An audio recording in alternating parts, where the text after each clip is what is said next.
সংস্কৃতিতে অনেকগুলো হাদিস এসছে, অনেকগুলো ব্যাখ্যা আছে।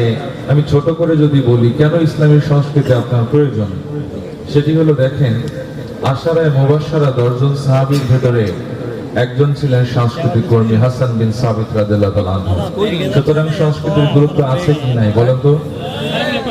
মক্কা মদিনায় গিয়েছি, যখন মদিনাবাসী আল্লাহ রাসূলের জন্য অপেক্ষা করলেন উনি মদিনায় যাবেন, সেখানে আল্লাহ রাসূলকে সুর দিয়ে বরণ করা হয়েছিল, তালাল বাদরু আলাইনা মিন সানিয়াতিল ওয়াদা। এই যে সুর, আল্লাহ রাসূলকে বরণ করা হলো। এখানেই শেষ না, দেখেন যেই মানুষগুলো জান্নাতে যাবে সেখানে আল্লাহ রাব্বুল আলামিন নিজে সুন্দর আয়োজন করবেন, এবং একজন নবীকে কণ্ঠ দিয়েছিলেন দাউদ আলাইহিস সালামকে, সেই নবীকে দিয়ে সেই মজলিসে কোরআন তেলাওয়াত করাবেন। আজকে যেরকম ফিরোজ ভাই তেলাওয়াত করেছে, আপনারা বিমোহিত হয়েছেন, ঠিক কিনা বলেন তো?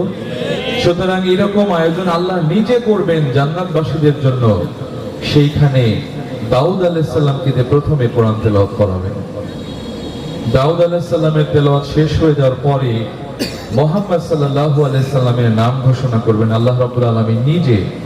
তখন মুহাম্মদ সাল্লাল্লাহু আলাইহি সাল্লাম তেলাওয়াত করবেন। মুহাম্মদ সাল্লাল্লাহু আলাইহি সাল্লামের তেলাওয়াতের পরে আল্লাহ রাব্বুল আলামিন বান্দাদেরকে বলবেন কেমন লাগলো। বান্দারা দু চোখে পানি গড়গড়িয়ে ঝরঝরিয়ে পড়বে আর বলবে, হে আল্লাহ, পৃথিবীতে থাকার অবস্থায় এত সুন্দর সুর আমরা কখনো শুনিনি যেটি আজকে জান্নাতে শুনছি। আল্লাহ তখন বলবেন, হে বান্দা, তোমরা পাপ করেছো, গভীর রাতে হাত তুলে ক্ষমা চেয়েছো, নামাজে ক্ষমা চেয়েছো, তওবা করেছো, আমি তোমাদেরকে ক্ষমা করেছি বিধায় তোমরা আজকে জান্নাতে এসেছো। সুতরাং সেই আল্লাহ রাব্বুল আলামিন যদি তোমাদের সামনে কোরআন তেলাওয়াত করে কেমন লাগবে? আল্লাহ রাব্বুল আলামিন ঠিক তখন সূরা আর-রহমান তেলাওয়াত করবেন, এবং সামনে থেকে তখন পর্দাগুলো সরে যাবে, তখন আল্লাহর চেহারা দেখা যাবে। আমি ছোট করে এই জন্য বললাম, এই সংস্কৃতির গুরুত্ব অনেক। এখানে অভিনয় হয়েছে, এখানে গান হয়েছে, আপনাদের হয়তো ভালো লাগেনি, ভালো লাগতে দেয়নি, সেটা হলো শয়তান, ঠিক কিনা বলেন তো? আপনাকে এই আয়োজন থেকে মানসিক টেনশন দিয়ে, আপনাকে ফ্ল্যাশব্যাক করায়, ভিজুয়ালি আপনাকে অনেক কিছু কল্পনা করায়, এখান থেকে শুরু আপনি বসে আছেন, হয়তো আপনার মন এইখানে নেই। এই কাজটি কে করেছে? শয়তান। শয়তান যদি আপনার মানসিকতার উপরে একটু লেন্স, যেরকম ডিফোকাস করা যায়, ক্যামেরার লেন্সকে একটু ঘোরালেই আপনি দেখবেন ডিফোকাস হয়ে যায়। এইখানে যারা বসে আছেন, শয়তান যদি একবার আপনার মনোযোগ নষ্ট করে ডিফোকাস করে দিতে পারে, তাহলে এইখানে বসে থাকাটা আপনার আমার জন্য অনর্থক, ঠিক কিনা বলেন তো? এই জন্য আল্লাহ রাব্বুল আলামিন যেন আমাদেরকে আজকের এই আয়োজন ওসিলা করেন। যিনি সভাপতি আছেন, অনেকে বক্তব্য দিয়েছেন, এবং প্রিয় প্রিয় শিল্পীরা এখানে তেলাওয়াত করেছেন, গান করেছেন। মানে গান, ইসলামী সঙ্গীত, গান বলা হয়, গজল বলা হয়, নাশিদ বলা হয়, সং বলা হয়, একই রূপ। সেই পরিবেশনাগুলো আজকে এখানে হয়েছে। আমি সর্বশেষ আপনাদেরকে যেটি বলতে চাই, কিরামান এবং কাতিবিন, দুজন ফেরেশতা অল টাইম এখানে বসে দেখছে আপনার মনোযোগ, আপনি কি করছেন, কি ভাবছেন, সব রেকর্ড হয় ভিডিও ক্যামেরায়। আমার অফিসে ঢাকায় কি হচ্ছে আমি মোবাইলে সব সুন্দর করে দেখতে পারি, এখানে বসেই দেখতে পারি। সুতরাং প্রত্যেকটা মানুষকে জন্ম হওয়ার সাথে সাথে তার সিসি ক্যামেরা, তার অডিও ক্যামেরা দিয়ে কিরামান কাতিবিনকে পাঠানো হয়েছে। সুতরাং আসুন, যেই আল্লাহ রাব্বুল আলামিন আমাদেরকে সুস্থ রেখেছেন, এখন প্রচুর পরিমাণ স্ট্রোক হচ্ছে, হার্ট অ্যাটাক হচ্ছে, সেই জায়গা থেকে আমরা সবাই ধ্বনি তুলি, আল্লাহ রাব্বুল আলামিন যেন বিনিময়ে আমাদের স্ট্রোক থেকে রক্ষা করেন, হার্ট অ্যাটাক থেকে হেফাজত করেন। যে যেখানে আছেন, যেই আল্লাহ রিজিক দেন, সুস্থ রাখেন, বাসায় যাওয়ার তৌফিক দেবেন, সেই সকালটা নাও হতে পারে আপনার জীবনে আগামীকালকের সকাল। এই জন্য জীবিত থাকা অবস্থায় যতটুকু আমরা পারবো প্রাণ খুলে বলবো ইনশাআল্লাহ। পারবো তো ইনশাআল্লাহ? যে যেখানে আছেন সে সেখান থেকে প্রাণ খুলে, দিল খুলে ধ্বনি তুলবেন, যেন কিরামান কাতিবিন আপনার জন্য সওয়াব দিতে থাকে, ফেরেশতারা খুশি হয়, আল্লাহ রাব্বুল আলামিন যেন খুশি হয়ে যান। এই আয়োজনটুকু অন্তত সুন্দর করে নিতে থাকবেন আপনারা ইনশাআল্লাহ।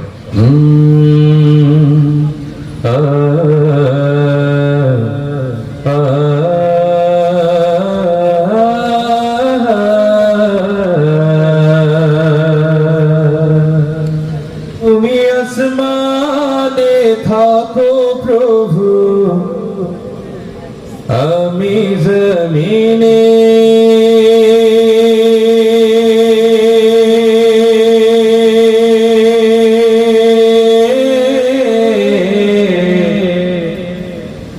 আমরা জমিনে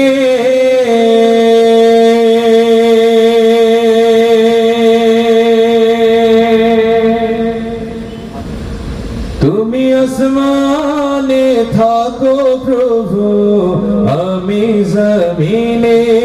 তবু তোমারি প্রেম জামে হৃদয় গহীনে। আমি তোমারি গোলাম গো, অন্য কারো না। আমি তোমারি গোলাম গো, অন্য কারো না। আলিমুল গায়েব তুমি, মালিক রব্বানা। আল্লাহু আল্লাহু আল্লাহু আল্লাহ, আল্লাহু আল্লাহু আল্লাহ। আরো জোরে বলতে হবে, আল্লাহু আল্লাহু আল্লাহু আল্লাহ, আল্লাহু আল্লাহু আল্লাহ। তোমারি রহম ছাড়া বাঁচা বারদায়, প্রতিদিনে প্রতিক্ষণে কঠিন বিচারের দিনে থেকো গো পাশে। পাপের ভারে নুয়ে গেছি, মন তাই কেঁদে মরে। জান্নাতে ফুল দিও গো আমায়, জান্নাতে ফুল দিও গো আমায়। আগুনে ফেলে দিও না, আমরা তোমারই গোলাম গো, অন্য কারো না। আলিমুল গায়েব তুমি, মালিক রব্বানা। আল্লাহু আল্লাহু আল্লাহু আল্লাহ, আল্লাহু আল্লাহু আল্লাহু আল্লাহ। সবাই আল্লাহু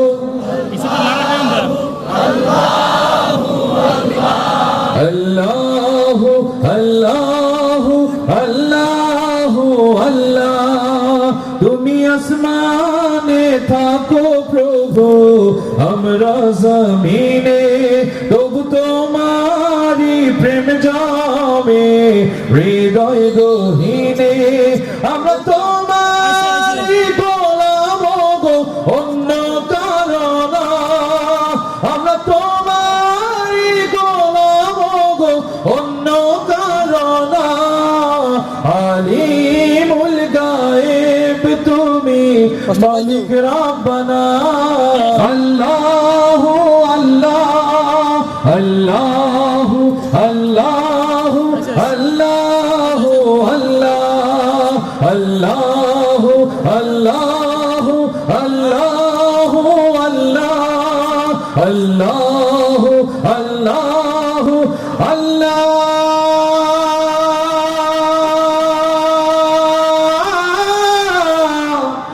আকবার।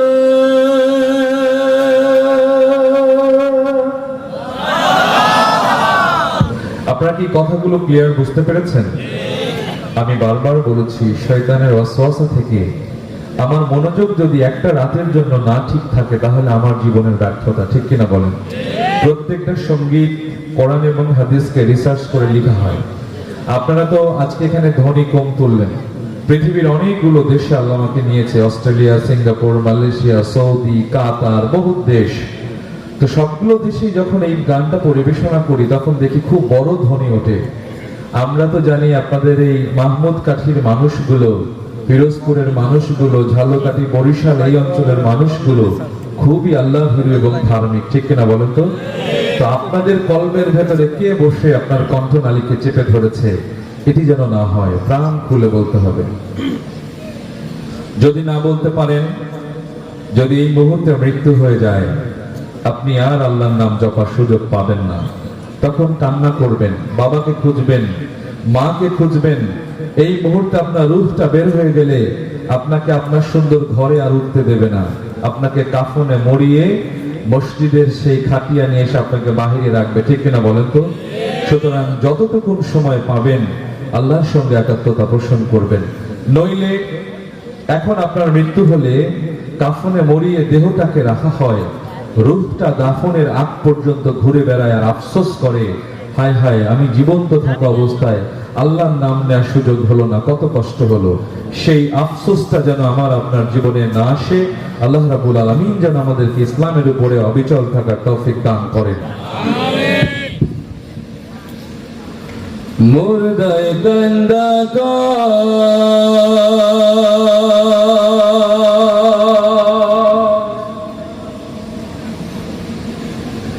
জিন্দারে ভাই, আজ বুঝি দিলায় আমায় জনমের বিদায়।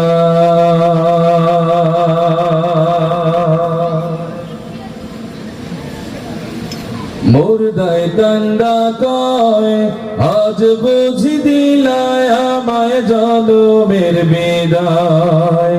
পাহাড় সমান জমিদারি পাইলাম না রে কানা করি, পাহাড় সমান জমিদারি পাইলাম না রে কানা করি, খালি হাতে দিলা তুমি জনমের বিদায়।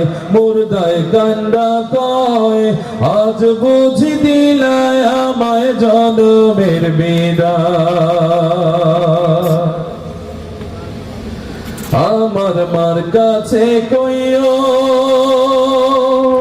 আমার বাজান রে কইও, আমার মার কাছে কইও, আমার বাজান রে কইও, আমি ওই না আন্ধার কবরে থাকবো কেমন করে রে, ওই না মাটির কবরে থাকবো কেমন করে রে, আজ বুঝি দিলায় আমায় জনমের বিদায়। মুর্দায় কান্দা কয়, আজ বুঝি দিলায় আমায় জনমের বিদায়।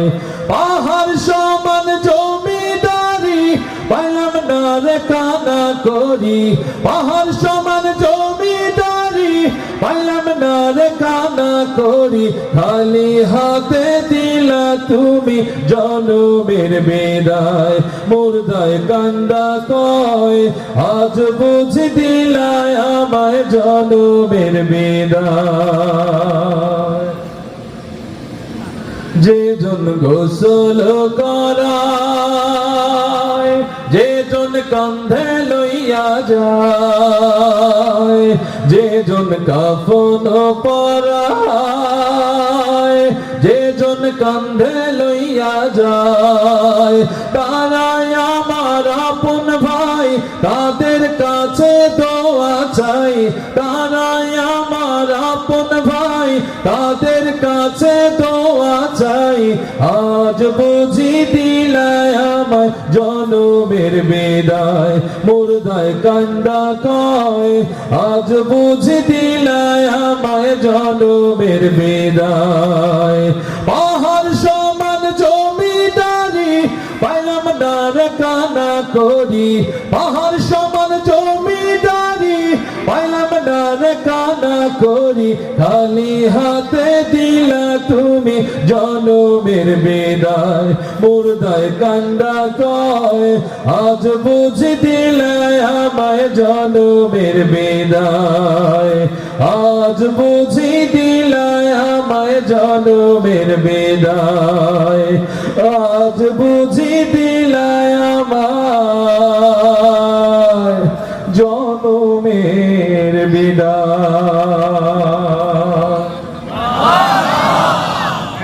সুতরাং মোদ্দা কেঁদে কেঁদে বলবে আজকে আমার জনমের বিদায় হয়ে গেল।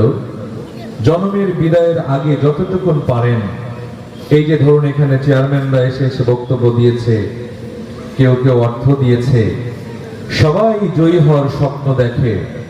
জয়ী কিন্তু একজন হবে, ঠিক কিনা বলেন তো? বাকিরা জয়ী হবে না। ঠিক সেম এখানে দল মত নির্বিশেষে, এখানে আওয়ামী লীগ লোক, বিএনপির লোক, জামাতের লোক, চরমনাই লোক, তারপরে আরো যে আমাদের খেলাফত আছে, আরো যতগুলো ইসলামিক দল আছে, কওমি আলিয়া, সব মতভেদ ভুলে আজকে সবাই ভালো এই আয়োজনে এসেছেন। কেন? সবাইকে মৃত্যুবরণ করতে হবে, ঠিক কিনা বলেন তো? আর কবর এখানে ঘোষণা করে রেখেছে কে কোন দল করো, কার কত টাকা, কার কত পাওয়ার, এটি দেখার সুযোগ কবরের নাই। কবর বলেছে মুসলমান না হয়ে কবরে এসো না, তাহলে তোমার খবর আছে। আল্লাহ রাব্বুল আলামিন আমাদের সবাইকে মুসলমান হয়ে কবরে যাওয়ার তৌফিক দান করুন। আমিন। 6 দিন পরে নখ খসে যাবে, 9 দিন পরে চুল।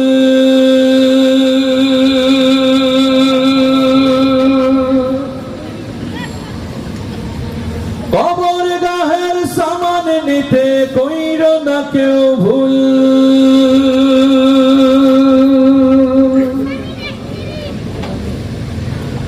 6 দিন পরে নখ খসে যাবে, 9 দিন পরে চুল।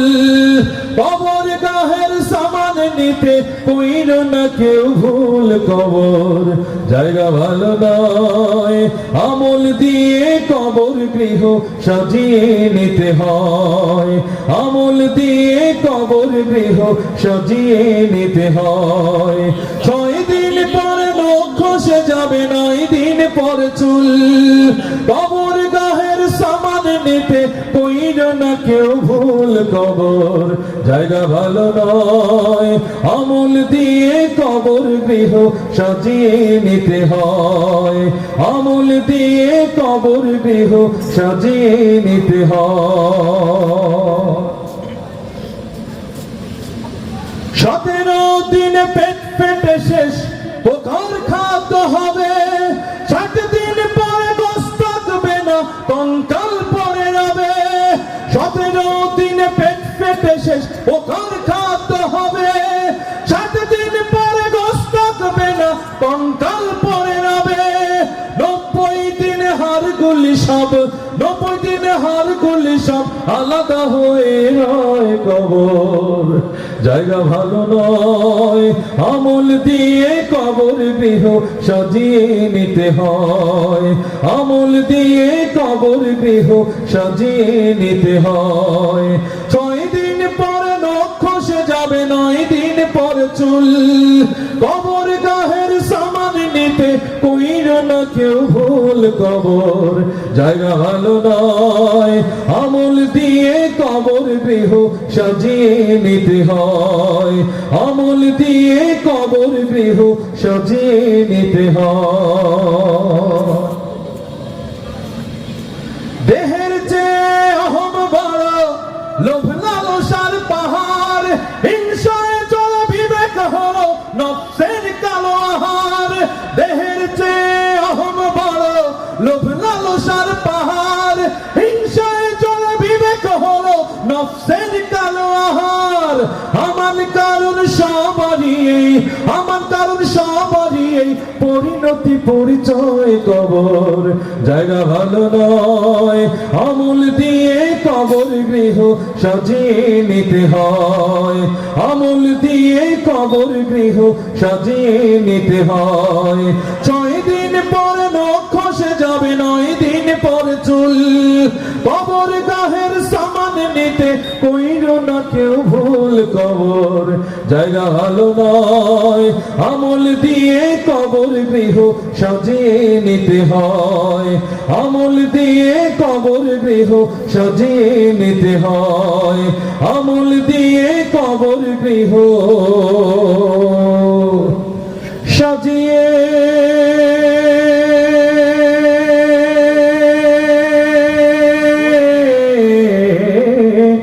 নিতে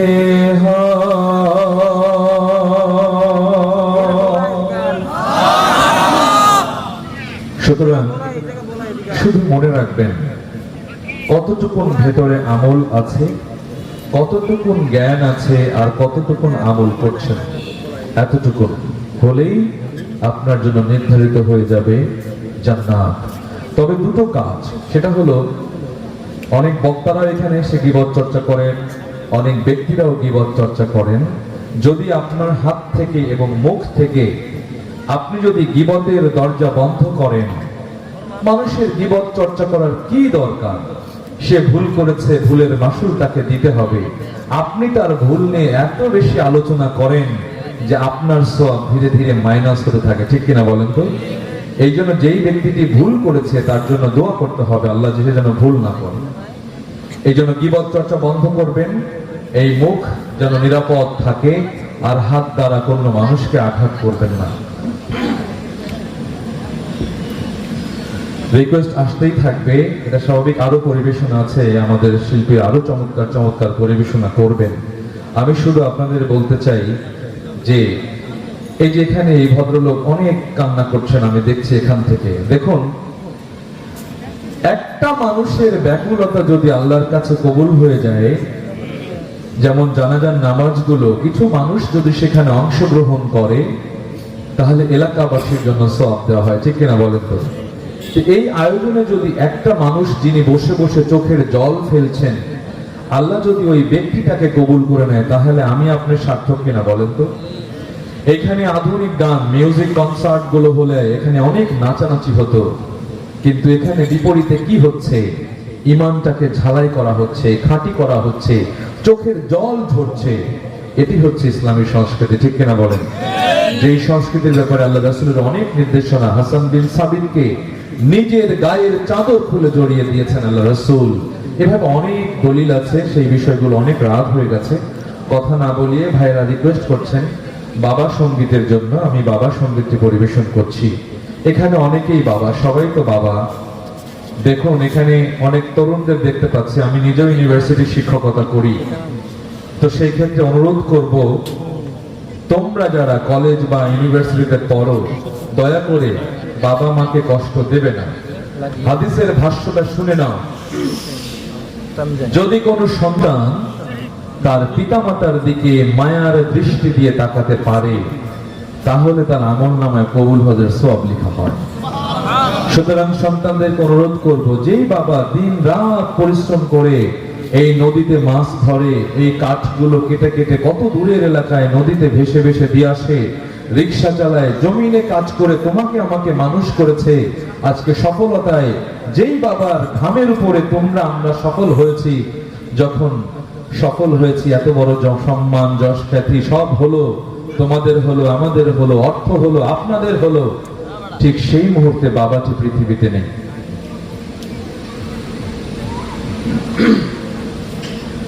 ঠিক সেই মুহূর্তে বাবা আর পৃথিবীতে নেই, অন্ধকার কবরে বাবাকে রেখে এসেছেন।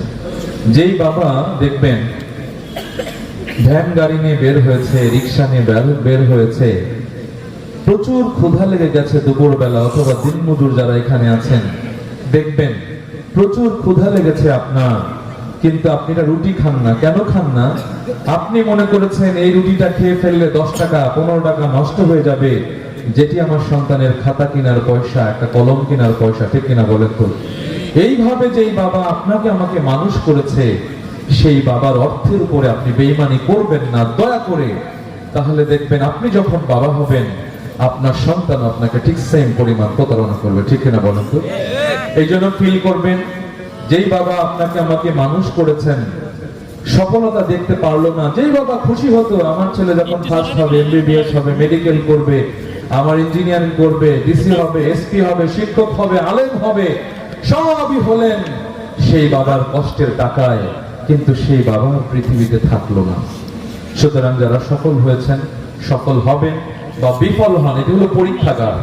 আল্লাহ এখানে কাউকে অর্থ দিয়ে পরীক্ষা করবেন, কাউকে অর্থ না দিয়ে পরীক্ষা করবেন, কাউকে বালা মুসিবত দিয়ে পরীক্ষা করবেন, কাউকে চেহারা দিয়ে পরীক্ষা করবেন, কাউকে মেধা দেবেন, কণ্ঠ দেবেন, যশ খ্যাতি দেবেন, সব কিছু দিয়ে বলে রেখেছেন সুম্মালা তুসালুন্না ইয়াউমাইযিন আনিন নাঈম। আমি তোমাকে যে নিয়ামতটুকু দিয়েছি সেদিন তোমাকে আমি জিজ্ঞেস করবো এই নিয়ামতে তুমি কি করেছো। এজন্য প্রিয় ভাইরা, বাবাকে বেশি বেশি ফিল করবেন। যেই বাবা এত কষ্ট করে আমাকে আপনাকে মানুষ করেছে, আজকে সেই বাবা মাটির কবরে শুয়ে আছে, সেই বাবার দিকে খুব বেশি বেশি ফিল করবেন।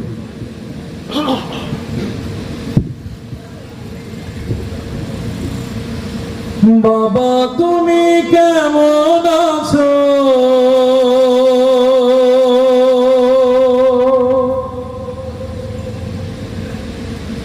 ছোট মাটির ঘরে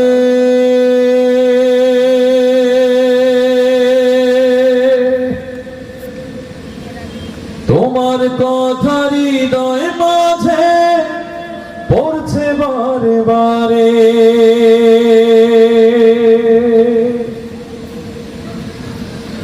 বাবা তুমি কেমন আছো, ছোট মাটির ঘরে তোমার কথা হৃদয় মাঝে পড়ছে বারে বারে।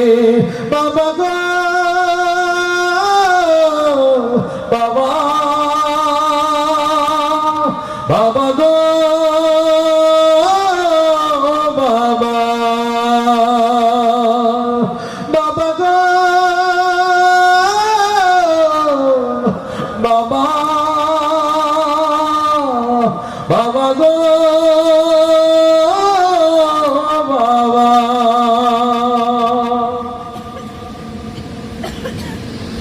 কত আদর কত স্নেহ তোমার কাছে পেলাম, সবকিছু হারিয়ে আজ